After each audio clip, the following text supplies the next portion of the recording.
Nabagambye we nabaddano mayinze bwino ntambula naye wano mukola. Saimo wabyegaana jjojjuzi wano jjoli abalamu. Nazo ne mbagamba nti ennyambala ya Kenzo egenda kyuka saa kyogedde.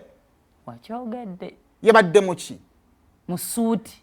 Ne mbagamba onzijukiza Kenzo wa stamina. Omwana yasiba ku balance. Yeah. Kakati kyawedde president kubanga kasa president yababuuzizza nti ono nasemba mulamu by'abayimbi. Oli muyimbi? Omukyala n'amugamba nti nedda twakola union twegatta. Yannyonnyodde bulungi bambi. Balina ekibiina kyabwe mwe beegattira. Ekyabeegassi. Baba. Era president n'aseka naye era ne president n'asekera mu masiki. Yagadde mukwata ofuggaadi. N'agamba nange bwe nnali. Ate omuntu omukulu abaddugala we walaba. Naddala nga yali mugezi nga bw'ali. Obalabe baanyuma. Union bagikola ta cooperating. Naye Kenzo ng'ekintu ate okikubisizza nnyo awo. Hands down teri akwatayo. Ne baŋŋambye essanyu kati ate lyeyongedde bweyongedde. Zina jjona kunyonyodde amaziga agakulukuta mu street z'emunyonyo ziga. Salama Road.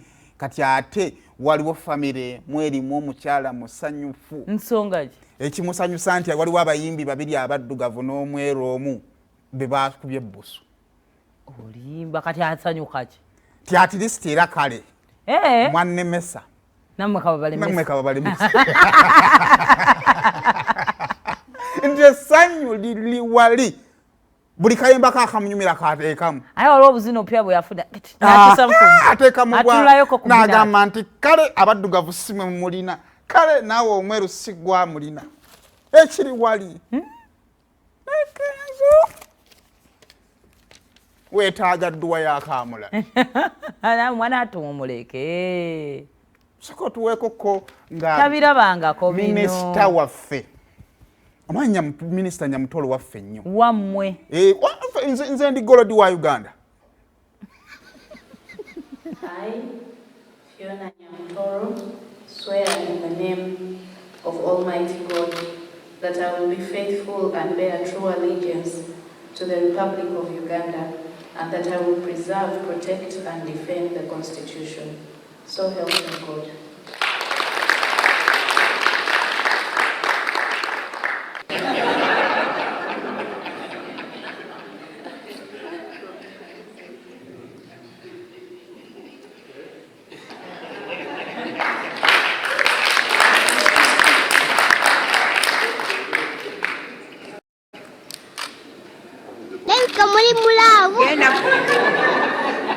Yakiti kya muwogo yokisuula gye kirandira.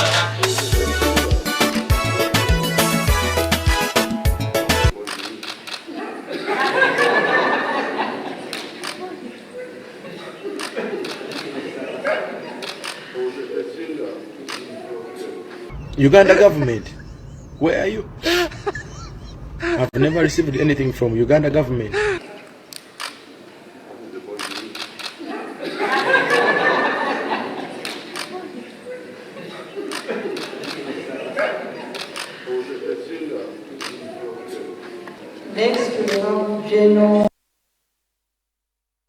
Twagala okulangirira ntusimbudde. Finally Uganda government yayinukudde. Tetudda amabega ffe ba tiimu Kenzo. Tugenda mu maaso tulumba. Ate kati mulumba kingule. Andi kakasa twayingidde wano kati ekiddako tulina bingi bye tulowoozaako. Tunabala kubwako naye bo minister husband.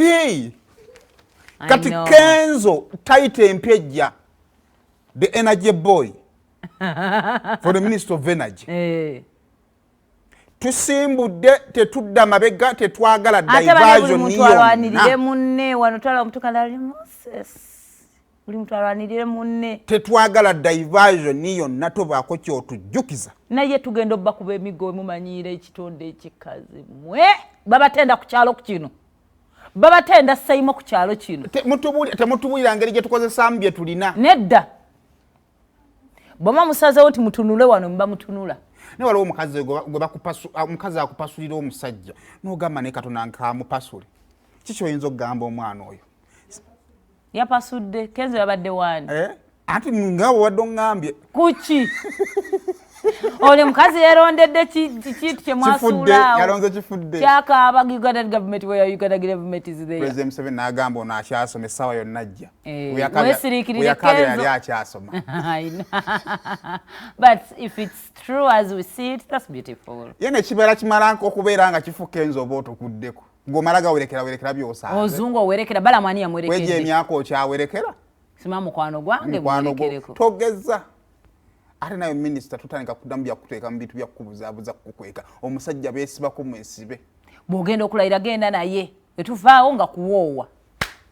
Nemuleke so mufunira constituency. Tava Masaka. Tumutwale wa bedi.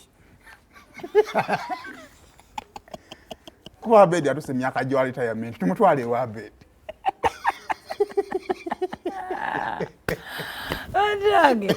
Naye nga kale tebakyetaaga budde ng'omunkubugalaga babaddeyo kati bawowo officially tumanye nti byonna bye tuliko kati enteekateeka muzikole byonna bye tuliko abantu abali ssente weetaaga kumala nnyo budde bungi ate aba atagenda sonda yeekyusizaawo omanyi abaana balenzi muli bazibu mukwekyusa nnambeevu ne bannayinza kajjuutuka ojja okumanya nti si buli omuntu bamumenya omutima adde ku bayimbi be babangi azolonganya ebyo ne kati ekiri mu inbox ya Kenzo. Eddie wouldn't have done that. Eddie, is this true? Mbadde ku TV wano nendaba ekifaananyi waŋŋamba just muli mu business kale aba yakamala ayita Eddie muusu n'atakuddamu. At least olabye business n'otagiddamu. But why? Adi waba wali mu inbox y'omunne.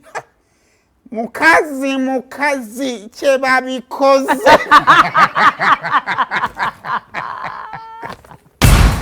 Olutambula mu basalabrity